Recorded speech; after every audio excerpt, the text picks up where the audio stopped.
Continuando con nuestro espacio en el día de hoy, para mí es un placer presentar como entrevistado en el día de hoy a...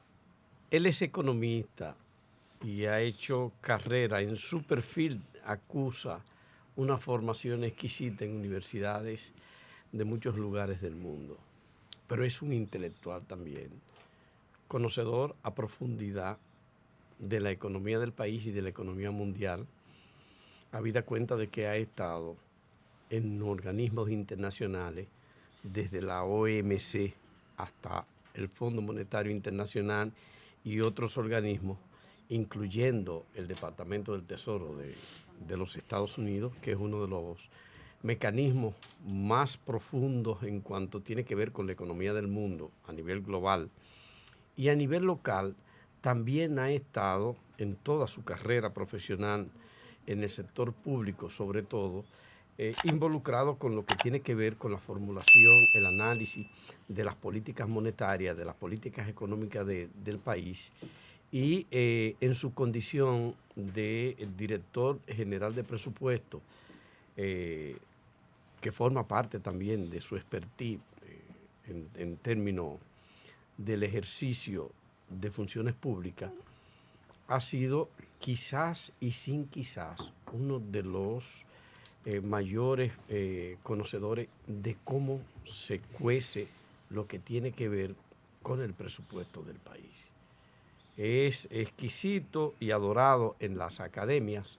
A mí me consta, como lo que fuere un estudiante de economía en la UAS, me consta el respeto y la admiración académica que se le tiene, y no tiene temor en decir y dar cuenta de sus ideas en cualquier escenario. Luis Reyes Santos, bienvenido. Bueno, muchas gracias. Muy halagado por esa presentación, esa introducción. Tenía tiempo que no me sentía así de esa manera. Muchas gracias. Si usted está casi sonrojado, ¿eh? Casi. Si hubiera sido mujer, lo tuviera. Muchas gracias. Luis, no vamos a entrar en el debate de género. No. Me anota para una pregunta. Luis, el país, la nación y el mundo están en un escenario particular. Vamos a empezar por el mundo. El Fondo Monetario Internacional y otros organismos internacionales han dicho que se avecina un nivel de contradicción o de contracción económica y de contradicciones en cuanto a lo que tiene que ver con la economía y el crecimiento que había tenido hasta ahora para el próximo año, que posiblemente haya uno de los mayores niveles de inflación en el mundo en el 2023. ¿Hasta dónde los vaticinios de algún desastre económico se van, uno tiene que tomarlo en cuenta y valorarlo en un año como el que nos espera, porque además es un año ya de elecciones y aquí eso tiene ribetes muy conocidos por todos nosotros y particularidades muy conocidas? Nos desestabiliza. O sea, un año preelectoral a nosotros nos desestabiliza la gobernabilidad, nos crea angustia y en todos los sentidos, incluyendo la economía. ¿Hasta dónde tenemos que prepararnos?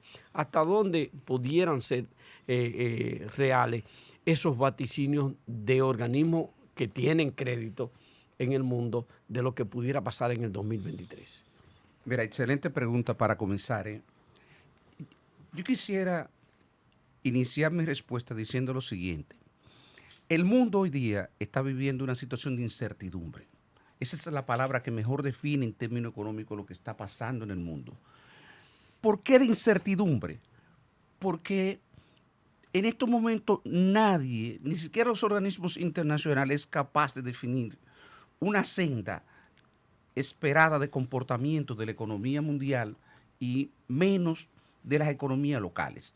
Porque las economías locales tienen un vínculo muy fuerte con la economía internacional, particularmente con socios como los Estados Unidos, la Unión Europea, y estos países están en una situación donde, como tú apuntabas, hay indicadores que son contradictorios y apuntan a que la situación se torna cada vez más compleja.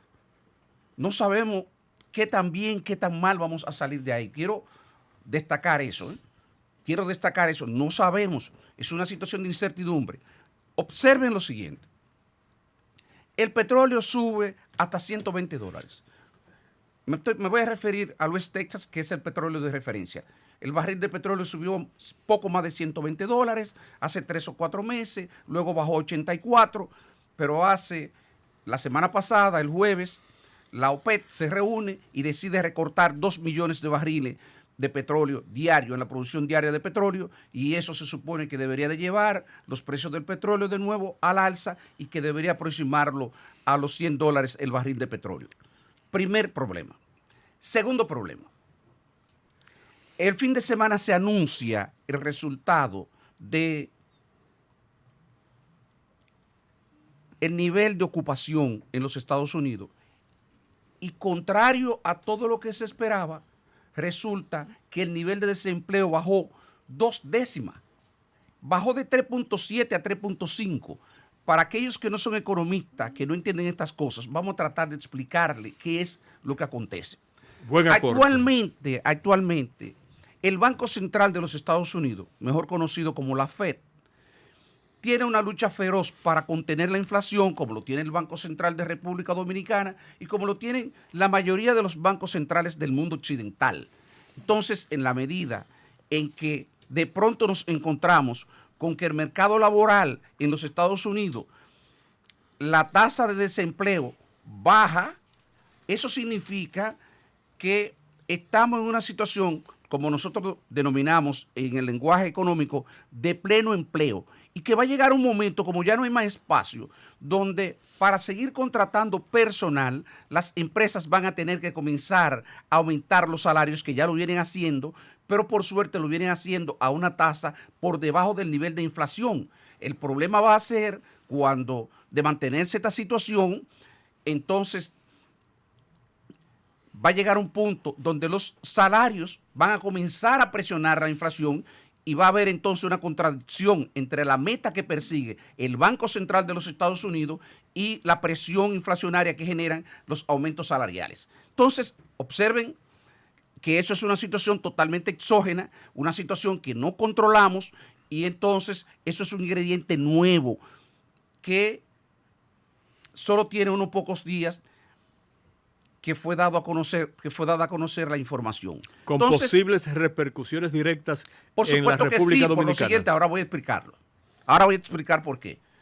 Porque ante esa situación, el Banco Central de los Estados Unidos, que ya ha aumentado la tasa de interés de política de esa institución a niveles récord nunca visto, ajustó 2 veces 75 puntos bases en julio y en septiembre.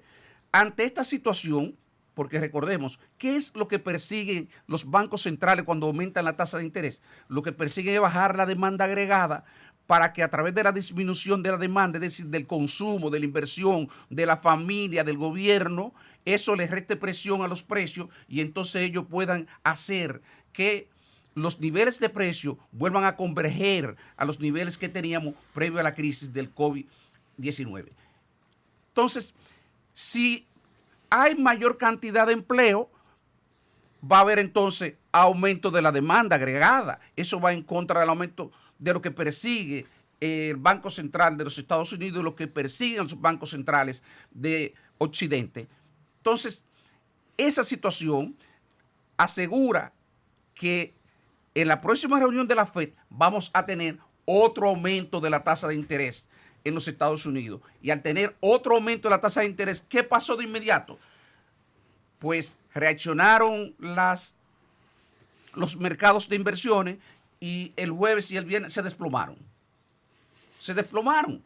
¿Por qué? Porque ya ellos saben que la FED va a aumentar de nuevo la tasa de interés. O sea, ya eso es un hecho. Las probabilidades son elevadísimas porque ya como quiera el presidente de la FED había anunciado que posiblemente iban a haber 2 aumentos más. Entonces, ¿dónde vamos a llegar con la tasa de interés? ¿Qué obliga eso al Banco Central de la República Dominicana? A tener que seguir aumentando las tasas. ¿Dónde están las tasas de interés locales ya de República Dominicana? Para préstamo a 2 años y de 2 a 5 años en tasa de 15% promedio y de 17% promedio. Y en un escenario como ese, esos no son escenarios favorables para nadie ni que nadie desea. Y si a eso usted le agrega una situación de un gobierno que tiene que ser sumamente cuidadoso para poder financiarse e ir a los mercados financieros internacionales, porque son las cosas que hacen que esto se torne complejo de manejar. El Banco Central, para aumentar las tasas de interés, tiene prácticamente que secar el mercado local, ¿verdad? Tiene que eliminar la liquidez. Entonces eso deja sin posibilidades que el gobierno pueda financiar una parte de sus necesidades localmente. Tiene que salir fuera a financiar la brecha que tiene de financiamiento, más los vencimientos de la deuda que tendría el próximo año.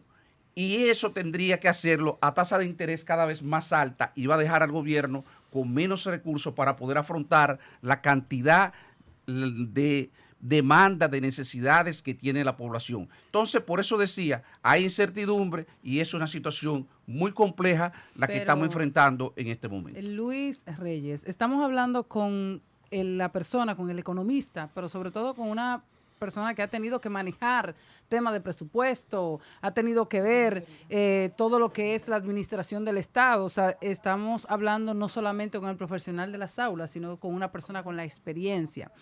Mi pregunta es, ante este panorama que acaba de describir, que creo que mejor no pudo haberse hecho, en cuanto a lo que es la economía internacional y el impacto en la economía de la República Dominicana, me gustaría saber su parecer sobre este presupuesto que se plantea en la República Dominicana para el año 2023, donde nosotros vemos que hay un incremento para ciertos sectores que parecen encaminados más a políticas que tengan que ver con impulsar el mismo gobierno y la misma presidencia que con la inversión real en la gente. Y lo digo por la reducción que se ha dado en muchísimas provincias, incluyendo provincias que fueron afectadas recientemente por Fiona.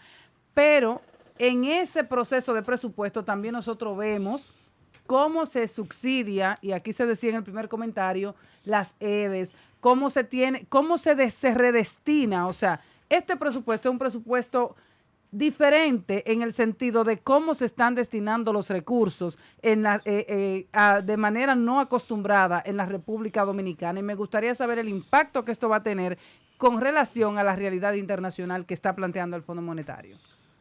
Mira, yo creo que eso tiene mucho que ver con la visión que tienen los gobiernos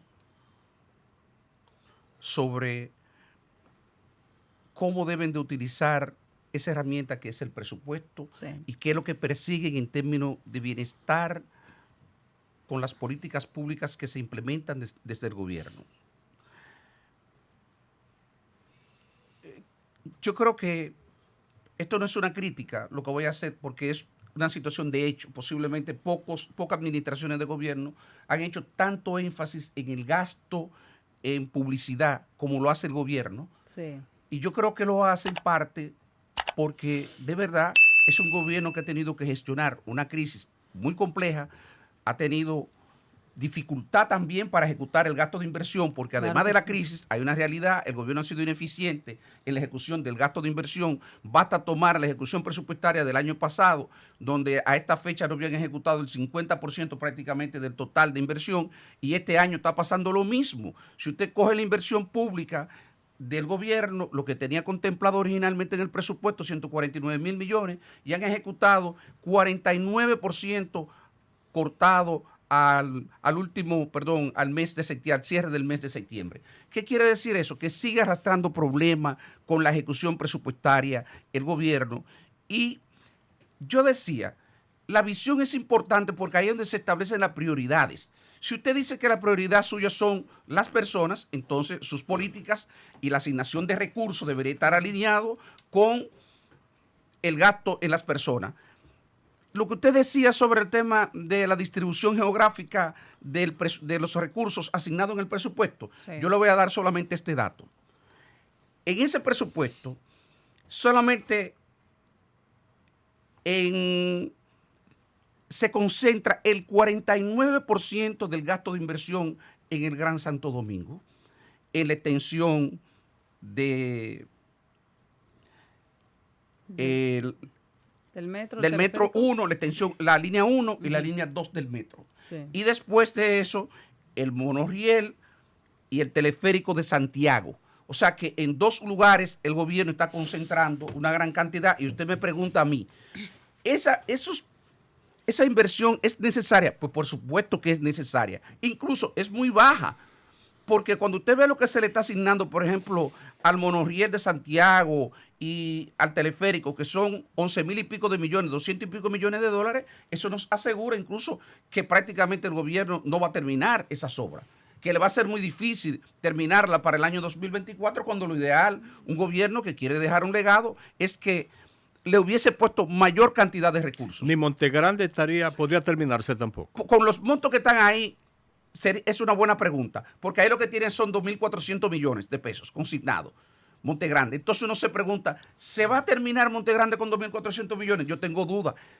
Quería preguntarlo precisamente a un experto en construcción, pero es muy oportuna. Bueno, hay que la ver pregunta en que qué se hace. porcentaje está avanzado. Está muy avanzado, Vale, pero yo dudo que con 2.400 millones se pueda concluir. Dudo que con 2.400 millones estamos hablando de apenas 50 millones de dólares.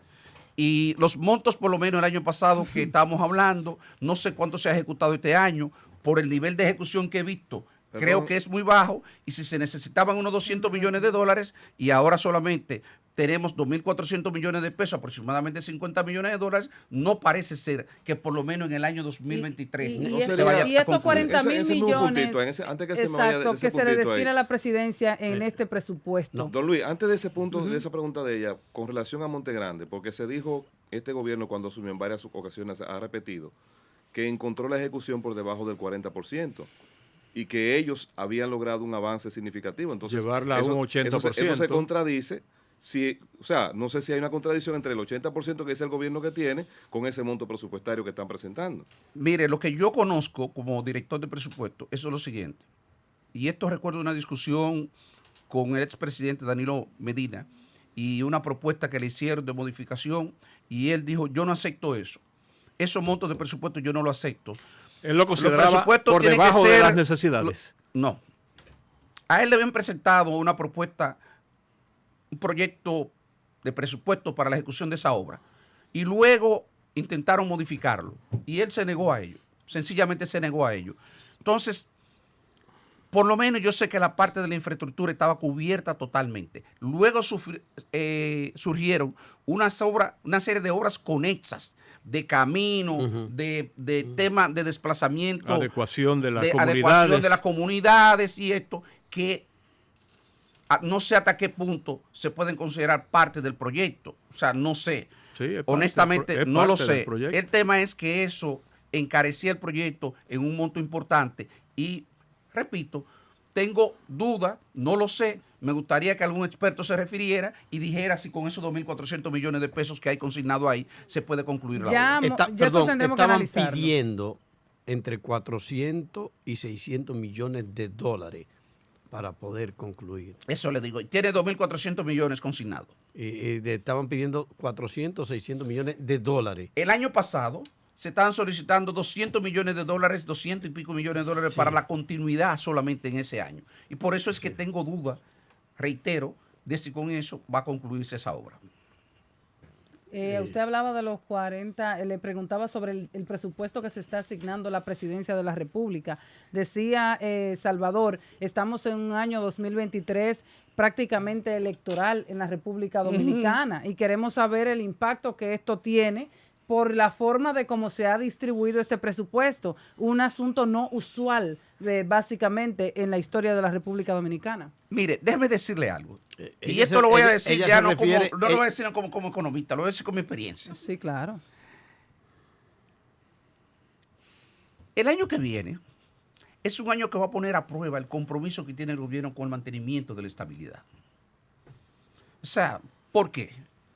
Porque el gobierno ciertamente es un gobierno con un legado muy limitado en términos de realizaciones, porque las razones que exponía, o sea, enfrentando una crisis, ha hecho un gran esfuerzo por mantener por lo menos la estabilidad macroeconómica, el crecimiento se ha mantenido, pero ha habido un deterioro de una serie de indicadores. Si nosotros vemos sector por sector y usted piensa, en términos de seguridad ciudadana, estamos mejor. ahora que antes. No lo estamos. En términos de salud, lo estamos. Yo tengo dudas. En términos de educación, ¿estamos mejor? No lo creo. En términos de infraestructura y de gasto de capital, no lo estamos. Entonces, si usted ve las principales políticas del gobierno, usted toma el 911. ¿Está mejor el 911 ahora que antes? No lo está. Y así sucesivamente podíamos revisar una por una. Tomamos el tema, por ejemplo, del CAIP, del CAIPI y del INAIPI. ¿Y están mejor esas instituciones? No lo parece a raíz de las cosas que han estado aconteciendo en esas instituciones. Entonces, si uno ve el problema, a eso usted le suma el deterioro del poder de compra de la población como resultado del impacto de la inflación, no parecía que el nivel de bienestar general está mejor ahora que antes. ¿Y hacia dónde conduce esto? Que es posible que el gobierno el año que viene, ante esa situación y de cara al 2024, intente hacer entonces una serie de gastos, digamos, que puede tener un carácter populista, podríamos llamarlo así, para tratar de elevar los niveles de apoyo, de sustentación y de gobernabilidad de un gobierno, porque también así uno tiene que decirlo. Déjeme decirle que la principal responsabilidad de una administración es mantenerse en el poder. ¿De acuerdo? Mantenerse en el poder. Con la vocación política. Mantenerse en el poder porque de alguna manera eso es parte de la democracia. De verdad, parte de la democracia, y uno sabe lo complejo que es en una situación como esta tratar de lograr esa aspiración. ¿Qué podemos Entonces ahí esperar? podemos esperar cualquier cosa. ¿Qué podemos esperar?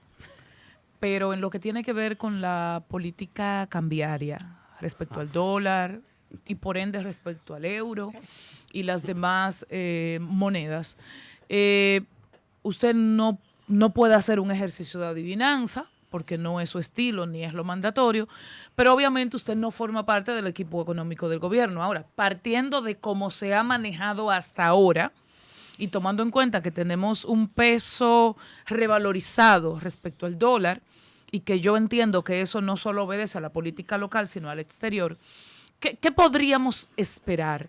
Y a su vez, unos segunditos también, para de qué manera entiende usted que se puede redistribuir el presupuesto, ya que independientemente de lo que quiere el gobierno, también tenemos un presupuesto, somos un país pobre, ¿verdad? O mediano. Así es. Entonces, ¿cómo redistribuir para que Elías Piña se sienta identificada y Moca también? Mire, y lo voy a decir por lo siguiente, si el PLD volviera al poder y yo tuviera la oportunidad de redistribuir el presupuesto, yo tratara de limitar la cantidad de grandes obras que se colocan en el presupuesto, las limitara a aquellas estrictamente prioritarias, y yo trataría de que cada comunidad tuviese acceso a la construcción de contenes, aceras, tuviese acceso a la construcción de un palacio municipal, tuviese acceso a la construcción de una funeraria, tuviese acceso a la solución de los problemas de abastecimiento de agua, que a veces con una pequeña conexión pueden hacerse. Yo volviera a las pequeñas obras. O sea, yo creo que esa es la parte olvidada del gobierno. O sea, iniciativas pequeñas, de bajo costo y de alto impacto social. Que siempre se ha relegado en los gobiernos dominicanos. Que siempre se ha relegado en los gobiernos dominicanos. Comparto eso. Incluso el gobierno del PLD, que en algunos momentos prestó alguna atención a eso, pero nunca fue suficiente tampoco para eso. O sea, en esto hay que ser autocrítico. A pesar de todo ese legado, y podemos pasarnos la tarde entera hablando de las cosas buenas que pudo haber hecho, lo que pudieron haber hecho los gobiernos del PLD, yo creo que ahí quedamos a deber, como quedamos a deber en otras cosas. No hay ninguna obra humana perfecta. Entonces yo no tengo ningún problema ni ningún sonrojo en venir aquí y decir, miren, esto quedó por mitad. Así es. Míreme, esto quedó por mitad, porque yo creo que eso es, de alguna manera, lo que a uno le da credibilidad. No es verdad que nosotros lo hicimos a media en algunos municipios, pero no lo hicimos de una manera generalizada, no como parte de una política que abarcara todo el territorio nacional. Entonces, la segunda parte, Aniberca, de tu pregunta sobre el tema cambiario, déjame decirte lo siguiente. Mira, aquí ha habido unos flujos enormes de dólares, eso hay que primero reconocerlo, unos flujos importantes de dólares. En realidad, lo ideal fuera que el tipo de cambio no se apreciara, perdón, y voy a decir por qué.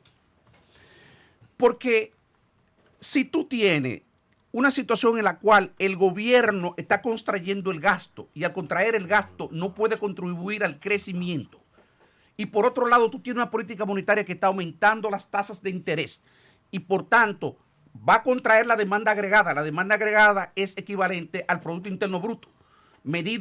El Producto Interno Bruto es medido por una parte, digamos, tú lo puedes medir por el lado de la oferta, o sea, por la producción, y lo puedes medir por otro lado, por el lado de la demanda, o sea, lo que es el consumo, la inversión, más las exportaciones netas. Entonces, si el Banco Central, al aumentar la tasa de interés, busca disminuir la demanda agregada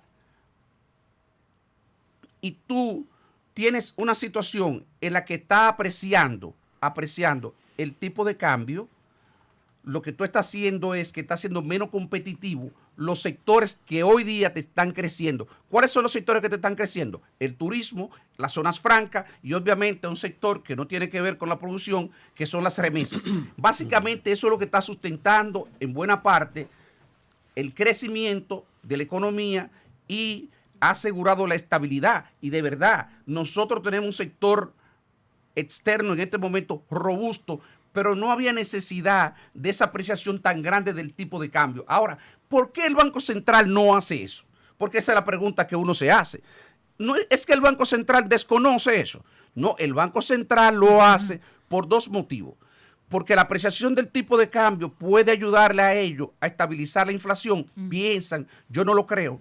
Yo no lo creo así, creo que es un error. Porque creo que ya los precios están establecidos a niveles de 58, 59 y eso no va a tener impacto. Por eso sin pienso que es un posibilidad error. de revertirse. No, eso no tiene oportunidad de revertirse porque las expectativas de los importadores es que eventualmente el tipo de cambio va a retornar y eso lo puede sorprender con inventarios bajos que ellos van a tener que reponer a una tasa de cambio más cara. Por eso no creo que ellos van a cambiar los precios, ni se ha visto tampoco. Y el peso se ha estado apreciando. Pero lo más importante es, el banco podría perfectamente haber comprado esos dólares, aumentar la reserva y hacer lo que nosotros llamamos el excedente de liquidez que genera, porque cuando compra un dólar, él tiene que emitir. Cuando compra 1.000 millones de dólares, tiene que emitir 55.000 millones y esos 55.000 millones le van a presionar la demanda agregada y le van a presionar la inflación. ¿Qué debería de haber hecho el Banco Central? Esterilizar, eliminar, sacar de circulación, colocar certificados para eliminar la compra de esos dólares y seguir acumulando las reservas internacionales. Ahora, ¿qué pasa? El banco no puede hacer eso porque el banco ha acumulado, ha incrementado la deuda en 280.000 millones de pesos en los últimos 2 años como resultado de la política que ha seguido y el banco debe de estar en este momento preocupado por ese nivel de deuda tan elevado que tiene. Entonces está entrampado. Es cierto que no debería permitir que una apreciación tan grande del tipo de cambio. No tiene sentido eso desde el punto de vista económico, pero tiene el temor de seguir acumulando pasivos, deuda con los ciudadanos, con los entes económicos a tasa del 8, 9, 10, 12%. ¿Sabe a qué tasa colocó ayer, antes de ayer, el viernes el Banco Central? A una tasa de más de 13%. Entonces, cuando usted tiene que colocar, esterilizar, eliminar liquidez a esa tasa, usted tiene que preocuparse porque usted dice, bueno, estoy generando unos niveles de pasivo a una tasa de interés que son demasiado elevadas. Ese es el problema en el que nos encontramos. ¿Vieron la complejidad de todo lo que pasa? Sobre todo en un escenario donde si las reservas, perdón, si la FED, el Banco Central de los Estados Unidos, tiene que aumentar las tasas de interés, el Banco Central va a tener que seguir aumentando las tasas de interés locales. Y ya vimos por dónde vamos, niveles de 15, 17%. Entonces, no son escenarios cómodos, no son escenarios realmente halagüeños para nadie. Son escenarios que a las autoridades no le queda otra que manejarla, porque hay que decirlo así. Para eso son electas y designadas las autoridades, para gestionar estos problemas, pero son problemas verdaderamente complejos. Estamos dialogando con Luis Reyes Santos, economista, intelectual, analista, mucho más allá de los detalles técnicos de la realidad internacional y nacional, y para nosotros es un lujo tenerlo en esta tarde aquí. Luis José Chávez. Muchas gracias, señor coordinador. Alguien me llamaba, usted sabe que este es un espacio interactivo en el buen sentido y amplio sentido de la palabra, es decir, estamos conectados con todo el mundo. Alguien me llamaba y me decía, bueno, yo no puedo refutar los datos que él está ofreciendo, ni los argumentos que está exponiendo, pero pregúntale sobre las inversiones que está haciendo el gobierno, por ejemplo, en el sector agropecuario, para mantener la sustentabilidad de la producción agrícola y pecuaria de la República Dominicana. Pregúntale del esfuerzo que se está haciendo, por ejemplo, para enfrentar el grave y cada vez más demandante problema de la seguridad. Por ejemplo, en el presupuesto de este año se están destinando 4.000 y 5.000 millones de pesos para reforzar el mejoramiento de la actuación primero de la Policía Nacional, incluyendo los planes que tienen que ver con la reforma y la dignificación del salario de la policía y también, naturalmente, de las Fuerzas Armadas. Me decía, dile eso y además las inversiones que se están haciendo en los barrios, en las comunidades, en calles, contenes, en mejoría, en la terminación de obras que se iniciaron, respetando el principio de la continuidad del Estado, las carreteras que se han terminado o se están terminando, que esos son aspectos, lógicamente, que comprometen la ejecución del presupuesto nacional. Pero se lo digo simplemente porque yo no soy baúl de nadie, no, para que usted bien. lo sepa. No. No, muy bien. No, pero además así debe de ser. Es que quiero hacer otra pregunta también. Yo quiero saber por qué el Estado Dominicano históricamente ha sido tan timorato con un proyecto tan fundamental para el país como es la inversión en la atención primaria. ¿Por qué a pesar de los compromisos que se vienen asumiendo desde hace muchísimo tiempo, muchísimas décadas, para que el país establezca un sistema de atención en la salud pública que haga depender menos la calidad del sistema de asistencia médica, no en función de comprarle medicamentos y ampliar los hospitales, sino también de llevar la atención primaria a todas las comunidades del país? ¿Por qué? Y esa es mi pregunta, porque yo soy una persona muy interesado en ese tema. ¿Por qué aquí no logramos avanzar en lo que tiene que ver con la inversión, con la atención primaria en la salud pública?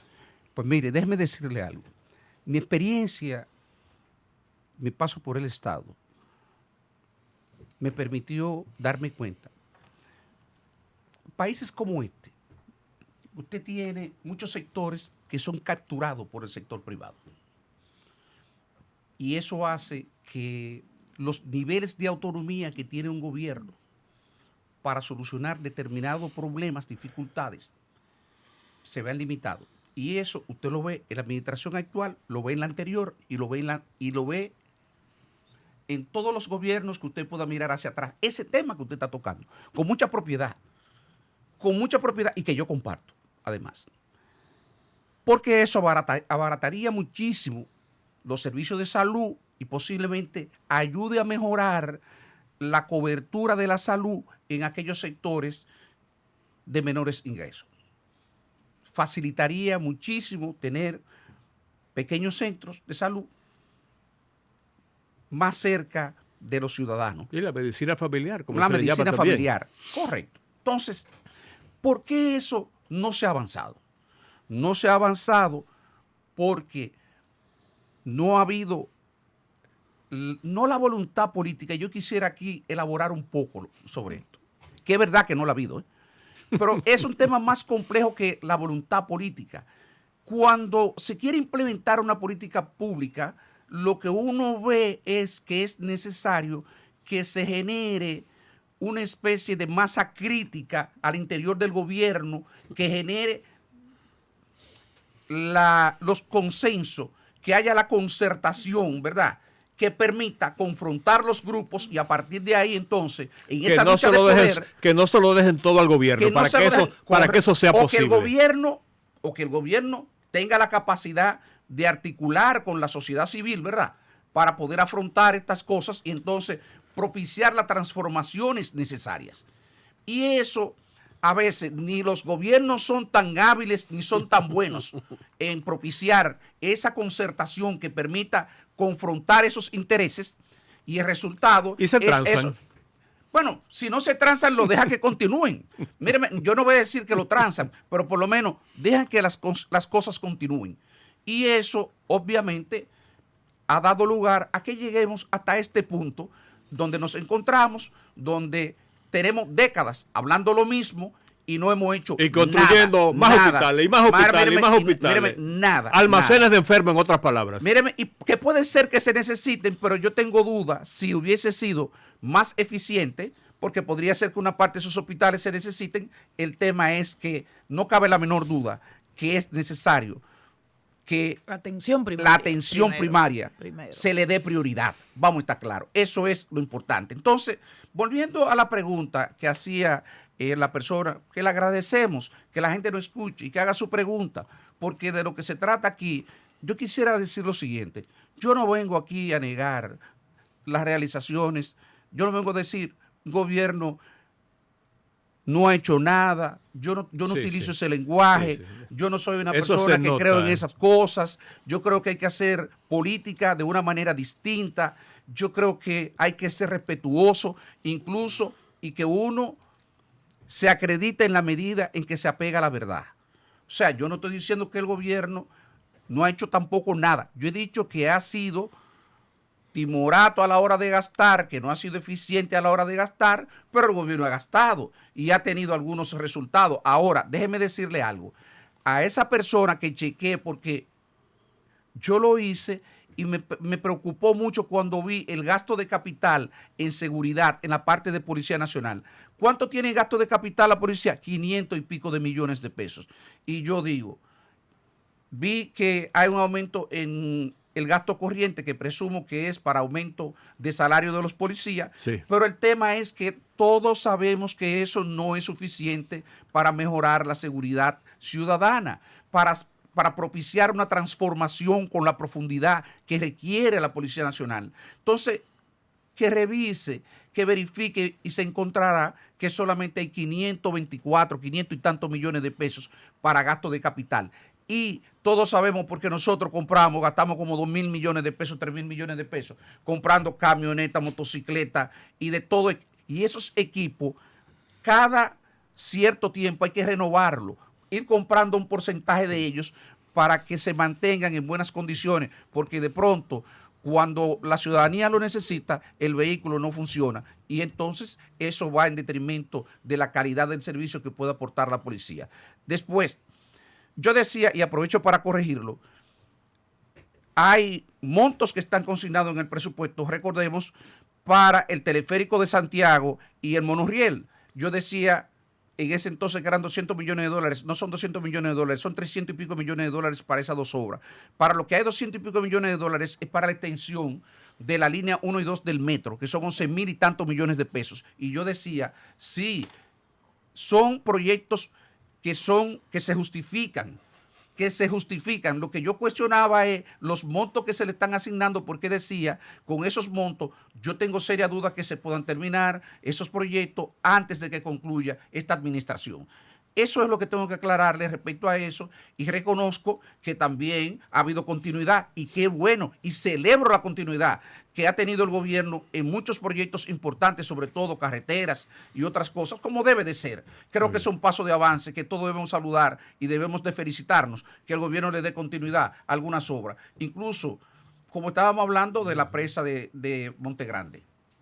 Don Luis, yo sé que muchas de sus opiniones como técnico causan algún tipo de ronchas en algunos sectores del área financiera gubernamental, pero esto no es un tema personal. Mire, hace unos meses la vicepresidenta de la República, en presencia del ministro de Hacienda y el director de presupuesto, pues planteaban buscar alternativas que fueran viables y que permitieran poder llegar a usar el porcentaje de los 4.000 millones que no pudieron ejecutarse en el presupuesto de educación. En ese contexto, yo le pregunto a usted, don Luis, ¿qué pasa con los fondos que no ejecuta una institución gubernamental, en este caso educación, con esos 4.000 millones de pesos? Y la otra pregunta relacionada con ese mismo tema es de que si no se pudo ejecutar el presupuesto, ¿se pueden entonces hacer variaciones, llamar a la ciudadanía a que lleven opciones o planteen alternativas para que se pueda consumir esos recursos? Mire, voy a comenzar por lo último. Se supone que un gobierno tiene un plan de gobierno. Eso es lo primero. Y que tiene muy claramente establecido lo que son las prioridades. Porque un ciudadano, si no es una persona que sea un experto y que esté muy entrenada en estas cosas, usted lo que va a tener es una babel solicitándole cosas al gobierno. Entonces, lo que se supone, cuando vi eso, honestamente, lo que está reflejando es la ausencia de un plan. No sabemos hacia dónde queremos ir y eso es una preocupación que uno tiene permanente, sobre todo cuando usted tiene una situación de precariedad como la que estamos viviendo actualmente en términos fiscales. Entonces, lo primero es que eso fue un desatino.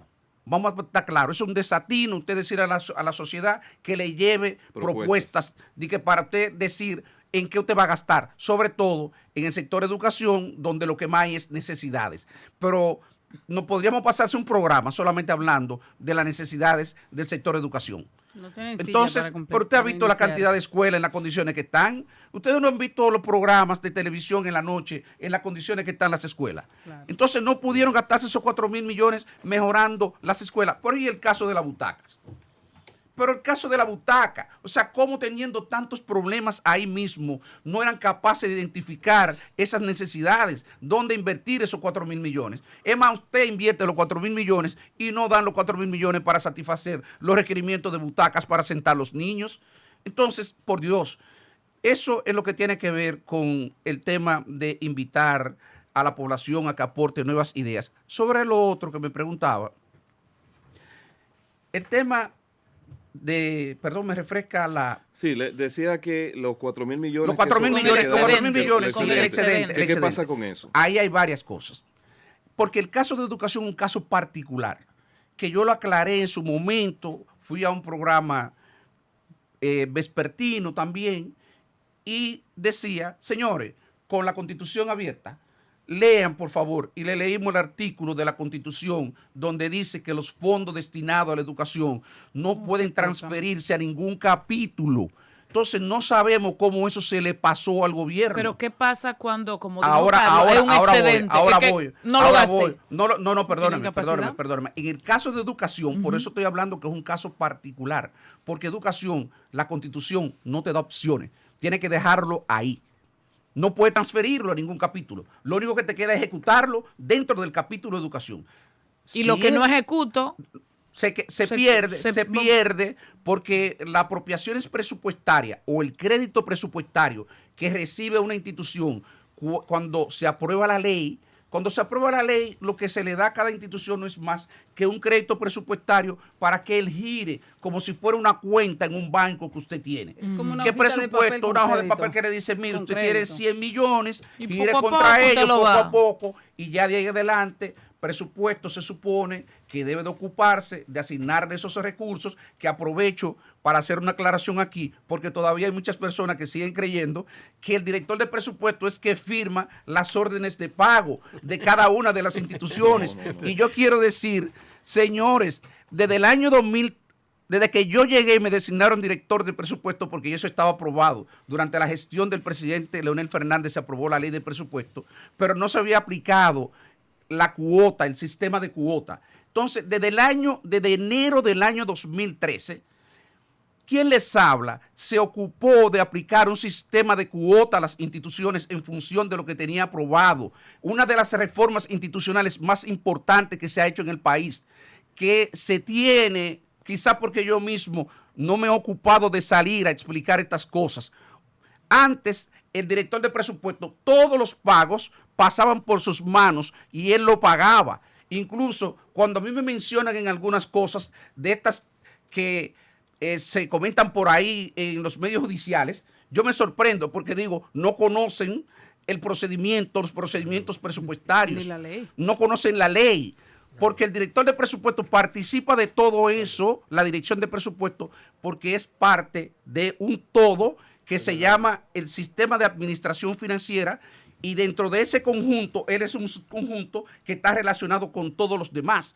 Pero el hecho de que tú estés relacionado no quiere decir que nosotros somos los responsables de los gastos que realizan las instituciones, No, es una responsabilidad porque las individual. instituciones se le asigna un sistema de cuota y se le dice trimestralmente cuánto se le va a asignar y mensualmente se le van poniendo esos recursos en la medida en que ellos lo van requiriendo.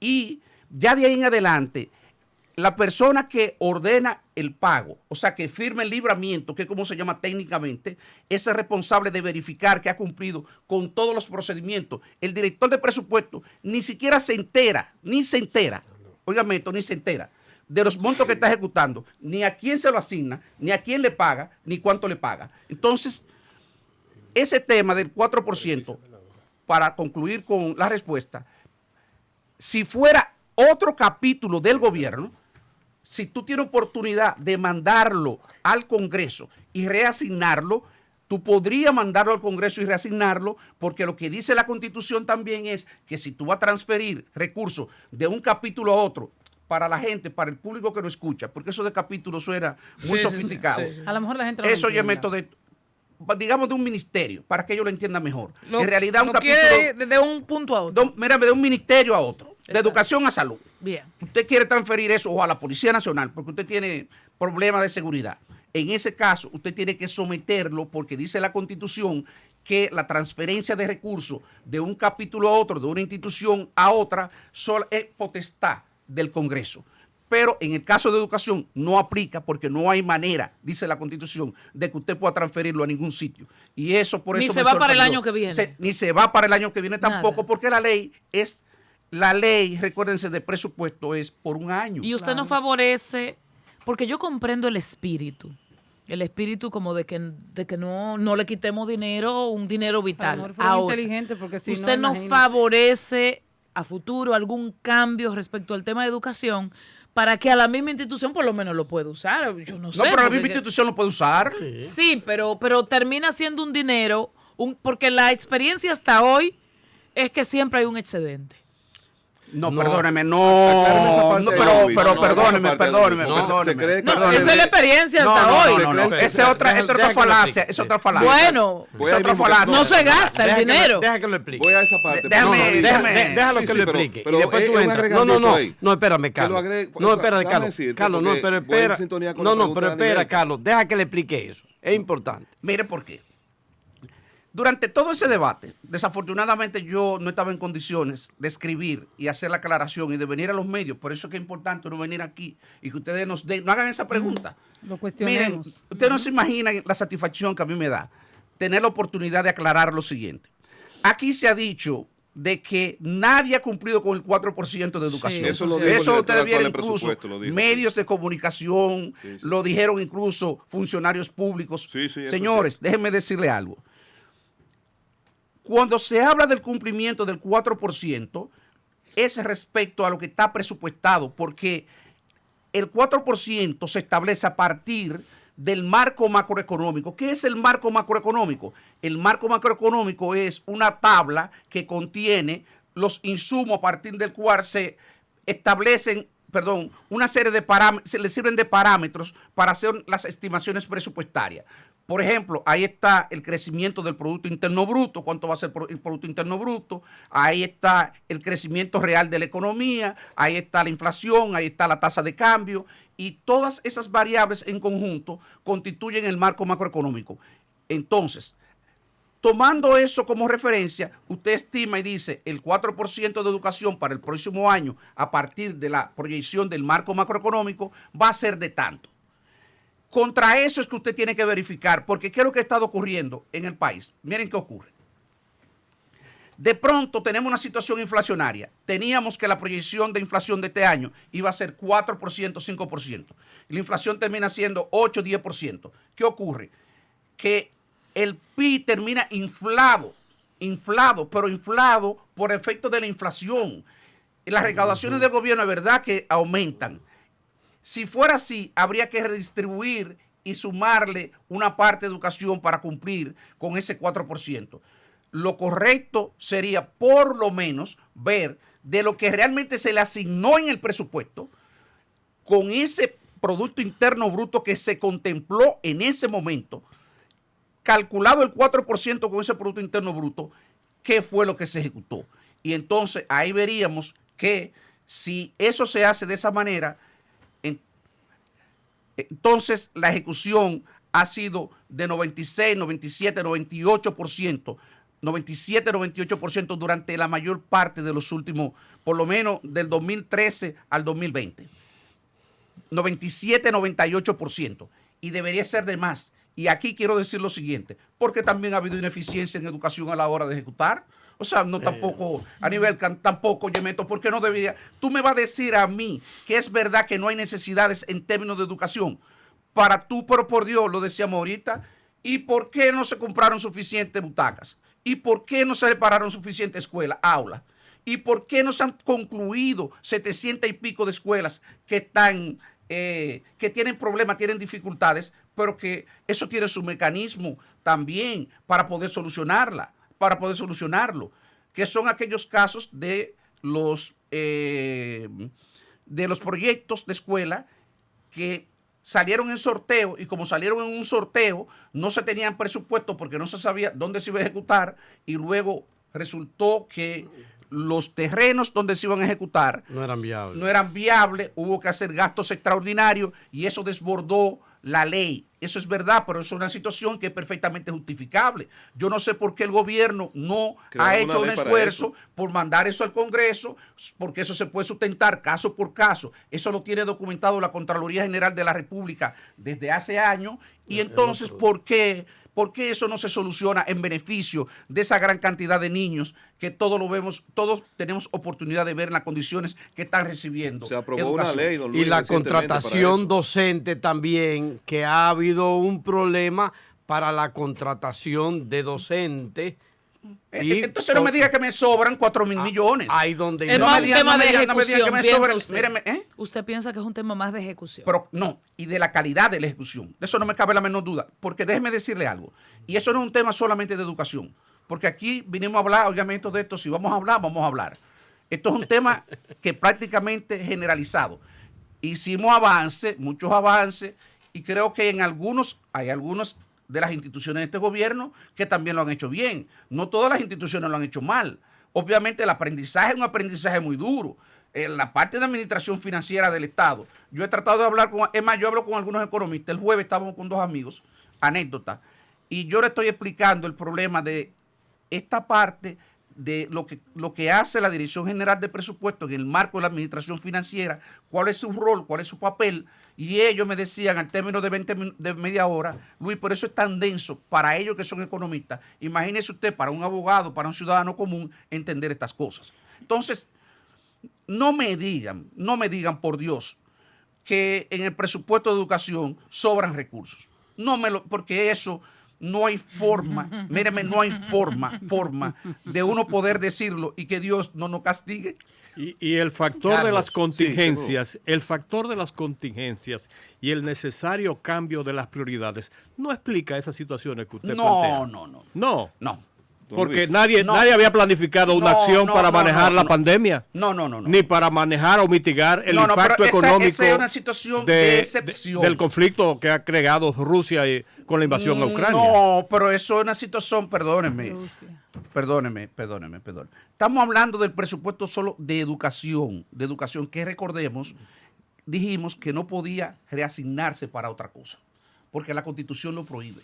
Entonces, lo que debería de hacer educación es hacer una buena planificación. Yo digo lo siguiente, miren señores, República Dominicana tiene una deficiencia ancestral en el tema de planificación. No pueden se hizo esfuerzo en años anteriores por mejorar toda la planificación estratégica del Estado.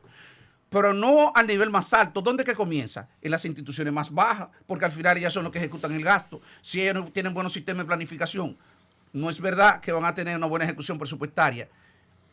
Y pagándole 30 o 40 mil pesos a un encargado de planificación e improvisando personas que no son expertos en estas cosas, no es verdad que vamos a avanzar. Y yo puedo citar por como 40 instituciones que yo sabía que, sobre todo la parte financiera, acusaban serias deficiencias. Y he tenido la oportunidad de decírselo a los líderes políticos al más alto nivel y de decirle, eso no vamos a avanzar por ahí porque tenemos dificultades, señores. Tenemos dificultades. Si usted le deja eso al compañero, míreme, al compañero, por más dirigente político que sea, para que él sea que designe la persona, y él no designa una persona con las competencias apropiadas, ¿usted cree que vamos a ejecutar? No vamos a ejecutar bien. Entonces, el problema es ahí donde radica. Y si usted no tiene una buena planificación, ¿usted cree que va a tener una buena presupuestaria? No, señor.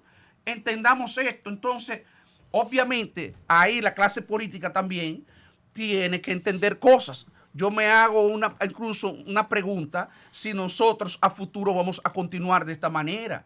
Si la clase política va a terminar entendiendo de que la profesionalización de la administración pública es una realidad y es una precondición para el desarrollo.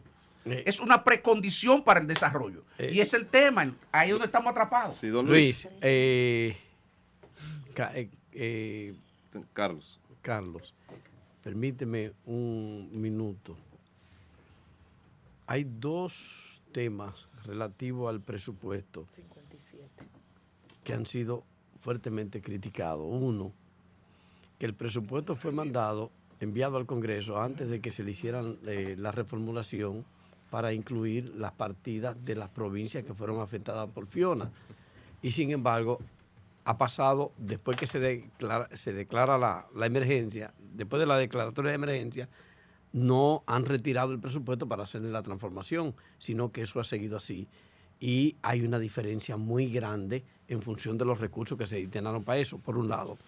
Por otro lado, hay una crítica al alto nivel de dinero que se va a enviar para las exenciones. Se está hablando de 4.5% del PIB, que ha sido escandaloso en función de incluso a quienes se le está asignando. Y otros que están reclamando que no le ha sido asignado ninguna partida de esas, en ese cuadro de exenciones.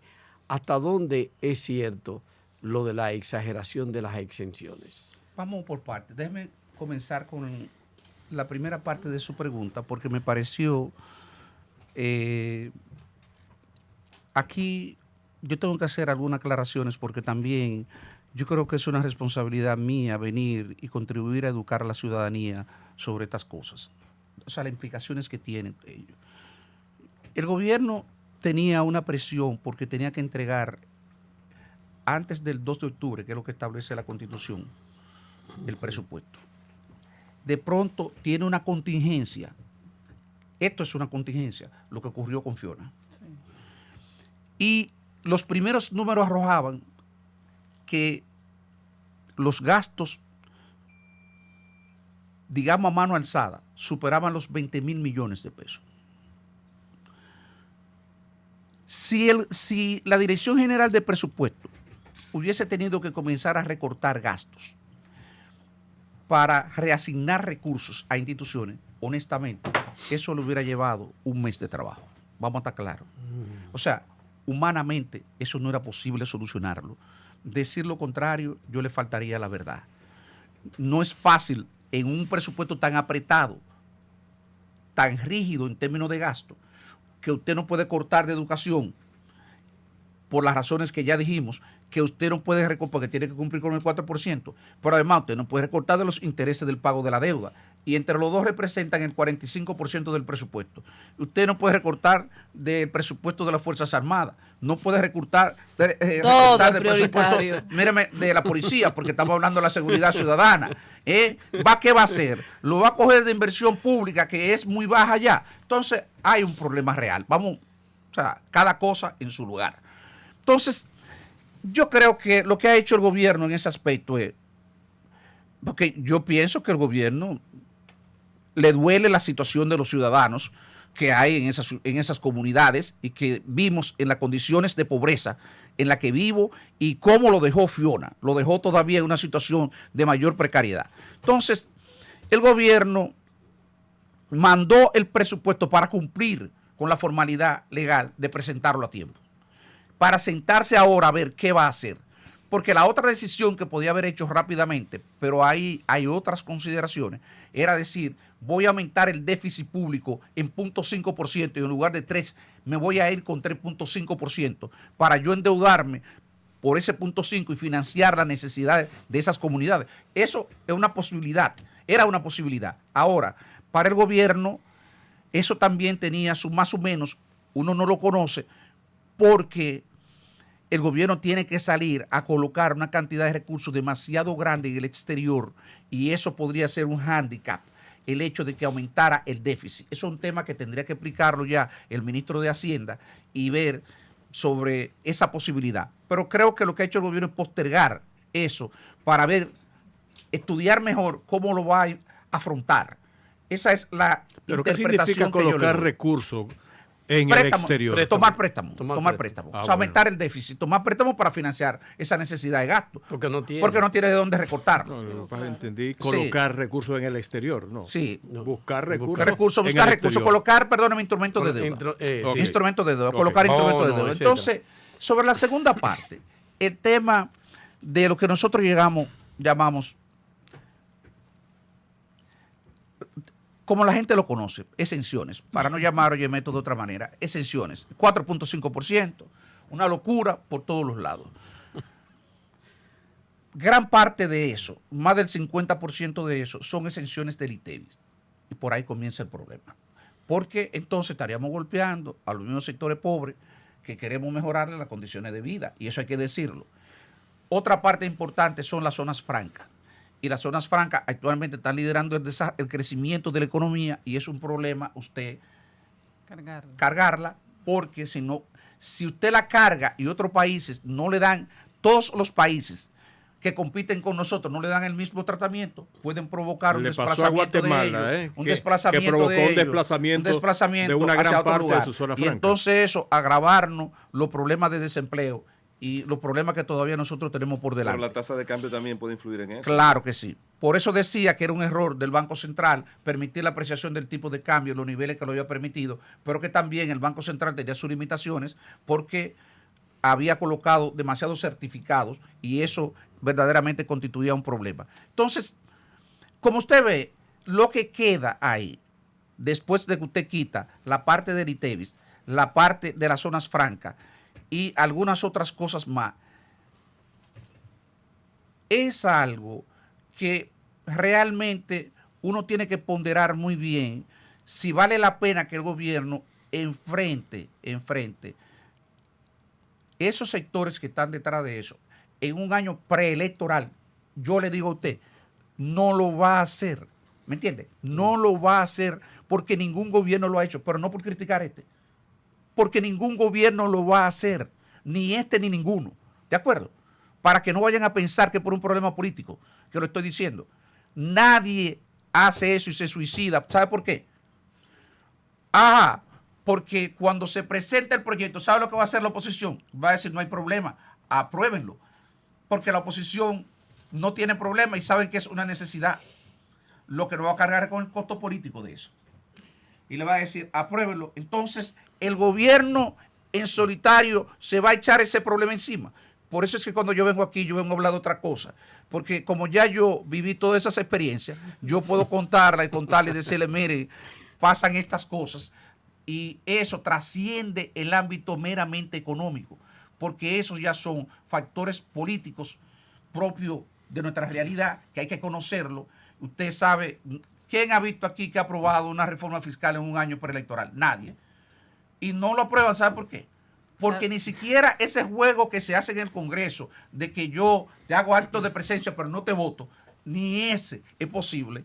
en una situación, en un año preelectoral. Y el subsidio al sector eléctrico. Espérate, Salvador, que se me va ahí de la primera pregunta que hiciste, ahí Sí. va mi pregunta en Sí, esa dirección. sí, Carlos. Don Luis, este proyecto de presupuesto, que se tuvo tiempo para diseñarlo, yo quisiera saber, porque yo tengo 2 años escuchando que no es cuestión de gastar más, sino de gastar mejor.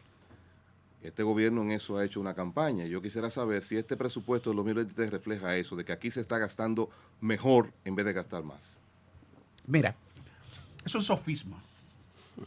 Un sofisma eso. Porque gastar más es gastar bien si usted no lo mide. ¿Quién sabe quién gasta más? Yo no puedo decir, oye, me estoy gastando mejor, están gastando más. Pero hay un esquema, hay un método, porque ese es el problema. Y yo le he pedido en reiteradas ocasiones a los funcionarios del gobierno que se apeguen y digan, oye, esto es dónde está, porque en los países desarrollados hay un esquema muy claro para decir, oye, esto cómo debe de gastarse. O sea, hay unas buenas prácticas internacionales que dicen cómo es que debe de gastarse. O sea, no es que yo digo. Y todo el mundo sabe que presupuesto por resultado es el esquema que utilizan los países OCDE. De hecho, para usted ser parte de un país OCDE, usted debe de haber aplicado previamente un esquema de ejecución presupuestaria basada en resultados. Y eso le permite a usted medir el impacto en las personas, el impacto de las políticas públicas en las personas. Y usted tiene que tener una línea de base, usted tiene que tener un punto de partida, que usted diga, mira, esta era la condición que yo tenía antes de yo comenzar a asignar recursos, para usted medir si realmente la gente está mejor o está peor. Porque ¿cómo nosotros sabemos si realmente la gente está mejor o está peor? Porque yo lo diga. Mire, no es que yo lo diga ni lo diga el gobierno, es que eso tiene que ser incluso dentro de la metodología. Está establecida que eso debe medirlo un tercero imparcial, que sea quien diga, que determine si realmente la política es efectiva o no. Y que además debe de hacerse en un marco de total transparencia para que sea creíble. Por eso, todo eso que se habla de la Policía Nacional, de política y de transformaciones, desde mi punto de vista, eso es cero. Eso realmente no conduce a nada. Eso es mucho hablar, porque realmente no es transparente. No hay un plan, no están los recursos, y yo sé que no hay recursos para ello. Y entonces, si no hay nada de eso, Bueno. ¿cómo diablo? Si la policía no es capaz ni siquiera de decir la cantidad de crímenes y de publicarlo que se cometen en el país. No, ¿Eh? eso no. ¿Por qué entonces? ¿Cómo entonces vamos a ver si estamos mejor? La policía mide los niveles de raterías que se cometen aquí, que debe de haber una línea de base. No, eso no Mírame está incluido por barrio, por demarcación política. No, eso no. Porque eso es lo que debe de hacerse. Entonces, a partir de ahí, si usted coge y usted puede hacer un programa piloto, como lo teníamos diseñado, con los Alcarrizos, nosotros llegamos a diseñar un programa piloto. Y entonces ese programa piloto, ahí tenía, míreme, línea de base, se decía, la ratería aquí es tanto por tanto, porque la policía tiene información sobre eso. Sí, ahí está Lo que ahí. tiene que haber, óigame, esto es el deseo, la voluntad y obviamente la capacidad gerencial. La capacidad gerencial, porque ese órgano tampoco ha desarrollado esas capacidades gerenciales porque nunca se le han requerido. Y de la noche a la mañana no la va a tener. Y eso nos va a tomar años poder construirlo. Bien, se quedan 2 preguntas en el aire de Johanna Parra y de un servidor. Ah, qué pena. Pero el tiempo. Qué pena, Es qué una buena pena. excusa Usted para sabe lo que invitarlo de significa, nuevo, que tiene que volver. Mírame, qué tiempo pena, nos Johanna, obliga. mírame, qué pena. Sí, le hemos sacado el juguito, diría la Él niña, ahora va la a chiquita sentarse allí a mía. tomarse un vaso Le de agua. hemos sacado el juguito. Nosotros hemos sostenido un diálogo largo con Luis Reyes Santos, del cual estamos más que agradecidos. Quedamos pendientes de una segunda conversación ahora en la Super 7, la pasión del dominicano. Gracias.